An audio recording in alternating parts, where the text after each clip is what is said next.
Programme में एक बार फिर खुशामदीद। बात हो रही थी आइनी बहरान के हवाले से। अदलिया और पार्लियामेंट आमने सामने हैं और पार्लियामेंट के अंदर आज जो गुफ्तगू हुई, बराह रास्त अदलिया के ऊपर हमले किए गए और ये सिलसिला पिछले कई दिनों से जारी है। दो बड़े इदारे आमने सामने हैं और ज़रा सुप्रीम कोर्ट का फैसला कल आना है और उससे पहले ही दबाव में लेने की कोशिश की जा रही है। इससे पहले हमने ऑडियोज़ देखी।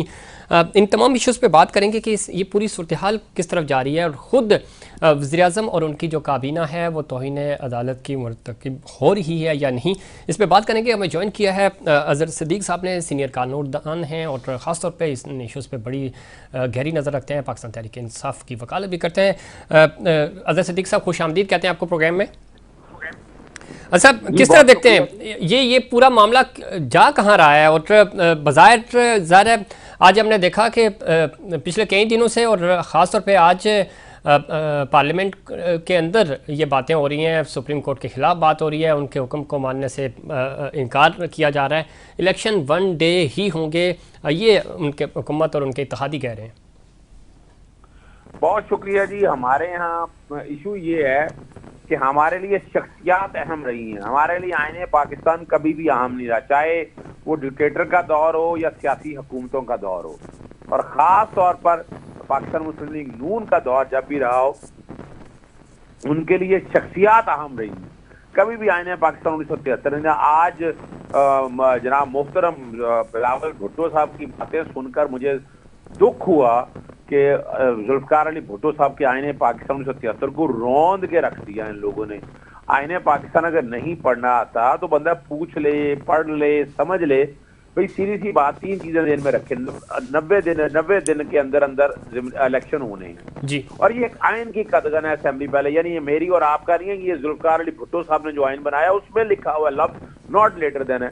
और ये सुप्रीम कोर्ट का फैसला नहीं, मैं फिर बताता चलूं, मैं बार बार बताता हूँ। 10 फरवरी को लाहौर हाई कोर्ट से फैसला लिया था हमने, जस्टिस जवाद हसन ने ये फैसला दिया था 90 दिन में इलेक्शन कराने हैं। अब 90 दिन में इलेक्शन कराने में आपको डाउट है और यहाँ कब लिखा है कि इलेक्शन इकट्ठे, और मैं चैलेंज करता हूँ इस बात को, कोई भी आइन की एक प्रोविजन कोई बता दे तो मैं वकालत छोड़ दूंगा। एक भी प्रोविजन आइन की ऐसी नहीं है जो इकट्ठे इलेक्शन कराने की बात करती है।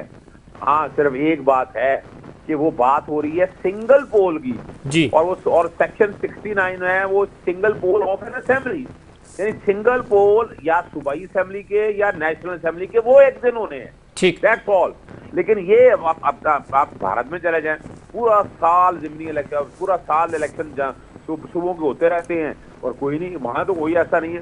यहाँ पाकिस्तान में जो चार्टर ऑफ डेमोक्रेसी के जरिए इस मुल्क के साथ खिलवाड़ किया गया है, ये निगरान एक है। यहाँ 2 वजह है जो इस मुल्क में जो इस वक्त आईनी बहरान और जो तबाही के जिम्मेदार है वो इलेक्शन कमीशन ऑफ पाकिस्तान है। इलेक्शन कमीशन ऑफ पाकिस्तान की जिम्मेदारी है वो आइन का आर्टिकल 220 जो सुप्रीम कोर्ट इस्तेमाल कर रहा है, आर्टिकल 190 ये वो इस्तेमाल करते तो मसाइल ना होते। यानी इन्होंने 200, और वजह क्या है कि ये इस वक्त सियासी जमातों का एक देखा जाए एक मुलाजमत की तरह ये किरदार अदा किया जा रहा है। हो सकता है ऐसा ना हो, लेकिन नजर यही आ रहा है जो कुछ हो रहा है। और दूसरा है निगरान हुकूमत भी किसने लगाई है? उन्होंने लगाई है जी। तो भाई निगरान हुकूमत का काम इलेक्शन कराना है। कोई एक काम बता दें कि इन्होंने इलेक्शन करवाने के लालच से पंजाब ने। अज़हर सिद्दीक़ साहब, ये निगरान हुकूमत पहली निगरान हुकूमत हमने देखी कि इलेक्शन के अलावा सारे काम कर रहे हैं वो, लेकिन इलेक्शन नहीं करा रहे। देखिए यही तो तकलीफ से बात है। एक और बात सुनिएगा, वो बड़ी मजेदार बात है कि अगर आप उठाकर देखें इन सारी चीजों को जी, कि पंजाब के अंदर आर्टिकल 105 3 आर्टिकल अगर आप देख लें, वहां लिखा है कि पोल डेट पहले दिन है और फिर आपने जिमनी इलेक्शन कराना है, ठीक, आपने सॉरी इलेक्शन कराना है और फिर निगरान हुकूमत बनानी है। यहाँ क्या हुआ, पंजाब में तो गवर्नर ने डेट कोई नहीं दी, वो तो हाई कोर्ट गए, फिर सुप्रीम कोर्ट, फिर सदर पाकिस्तान ने डेट दी और यहाँ भी गवर्नर ने आइन तोड़ा। गवर्नर विभाग का नुमाइंदा है, KPK में तो आज तक गवर्नर डेट ही नहीं दे रहा वो। और जिमनी इलेक्शन सॉरी वहाँ निगरान हुकूमत बन चुकी है। निगरान हुकूमत तो गैर कानूनी और गैर आईनी तौर पर बैठी हुई है इस वक्त जो है।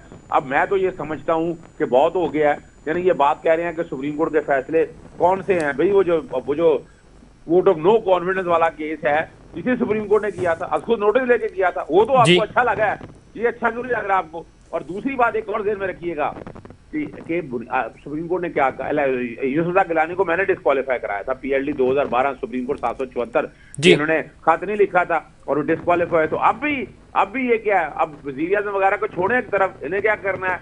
ये तो मछली मंडी बनाकर बैठे हुए हैं। आपने सरकार को, सरकार रिप्रेजेंट हो रही है principal finance, principal officer secretary finance के जरिए, और गवर्नर स्टेट बैंक है और सेक्रेटरी डिफेंस है, इनके खिलाफ तो हिना अदालत की कार्रवाई शुरू करें, फिर देन सी द रिजल्ट, उसके बाद आपको अंदाजा हो जाएगा कि हालात किस तरह चल रहे हैं। ठीक है, इसमें अब आपको लगता है अजहर सिद्दीक साहब, एक तो कल फैसले के हवाले से बताइएगा इनसाइट्स आपकी क्या है, और दूसरा ये कि सुप्रीम कोर्ट वज़ीर-ए-आज़म को तलब कर सकती है, आर्टिकल 6 की बात हो रही है, तो ये सारे तो आइन शिकनी तो हो रही है, अब इससे मजीद और क्या होगी, वो तो साफ इनकारी है हुकूमत और उनकी काबीना।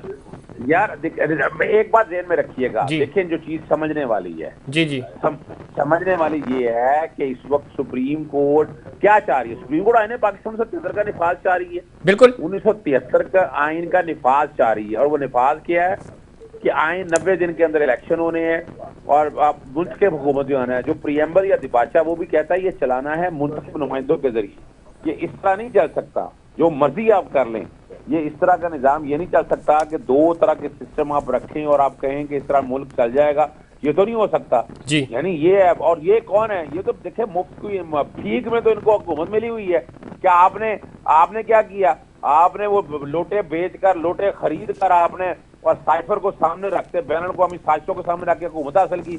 ये वो लोग जो कहते थे कि जनाब 2 असम्बलियां तहलील करें, हम फौरन सारे हम क्या 2 असम्बलियां तहलील करें, हम सारा कुछ कर, वो 2 असम्बलियां तुमने तहलील मांगी, वो कर दी और आईनी तौर पर की है। आपको अगर इतनी मर्दानगी है तो आए उठकर इलेक्शन लड़ाएं, और आपने 1 साल में क्या कर दिया, ठीक है, तबाही के जिम्मेदार जो है ना 1 साल में आपने कर दिया है, इकट्ठे इलेक्शन कराएं और जो जीते वो आकर ठीक। अजहर सिद्दीक साहब, चूंकि वक्त भी कम है आपके पास, किस तरह देखते हैं कि यूसुफ रज़ा गिलानी साहब के केस का आपने जिक्र किया, उसमें तो हमने देखा कि उसके बाद राजा परवेज़ अशरफ साहब आए, फिर कंटिन्यू हुआ, उन्होंने अपनी मुद्दत कम अज़ कम पाकिस्तान पीपल्स पार्टी की हुकूमत ने पूरी की। इस केस में आपको लगता है कि शहबाज शरीफ साहब, और ये अगर नवंबर दिसंबर में भी इलेक्शंस करा देना तो इनका माहौल तो नहीं बन रहा इलेक्शन वाला, ये चाह रहे हैं कि इनको ये शहादत मिले सियासी तौर पे और अदालत इनको घर भेजे ताकि इस चीज़ का फ़ायदा उठा सकें, ये आपको लगता है इस तरफ जाएंगे? नहीं लगता क्या है, ये काम ही है उनका, चाहिए रहे हैं, इसीलिए तो मैं कह रहा हूँ कोई जरूरत नहीं है। वैसे तो कंटेम्प्ट की चीजें नोट होती रहे, उसके बाद देखी जाएगी इलेक्शन होने के बाद, फिर उनके साथ निपटा जाए, उनको बाकायदा उनके मंतकी अंजाम तक। अभी सिर्फ ये है वो सियासी शहादत चाह रहे हैं कि आए हमें पकड़े घर भेजें आप, और मैं नहीं समझता कुछ नहीं होना, हमें करानी है इलेक्शन, इम्प्लीमेंटेशन करानी है, आर्टिकल 190 का इस्तेमाल करना है, आर्टिकल 187 का इस्तेमाल करना है, और यही है जहाँ बुनियादी तौर पर आप आ जाए। वो जो सो कार्ड स्पीकर है, आप अंदाजा लगाएं कि पहले अपना इस्तीफे नहीं मंजूर करता था, फिर इस्तीफे मंजूर कर लिया, आज 5 लोगों का खत लिख दिया। शर्म ही कोई नहीं इस आदमी को, तुम बैठ के आइन और कानून पर बैठ कर बेचते फिर रहे हो। तुम्हें पहले पढ़ तो लो आइन क्या है, कानून क्या है, अपोजिशन लीडर गैर कानूनी तब तुमने बिठाया हुआ है, अब तुम क्या चाह रहा है। इस मुल्क का साबका वज़ीर आज़म रहा है, दुख होता है, अफसोस है इस बात का कि इस मुल्क में सब यानी हर गैर आइनी, हर गैर कानूनी काम हो रहा है, और इसकी प्रोटेक्शन ये बैठे कर रही हैं, 13 जमातें कर रही हैं, इस मुल्क के साथ खिलवाड़ कर रही हैं।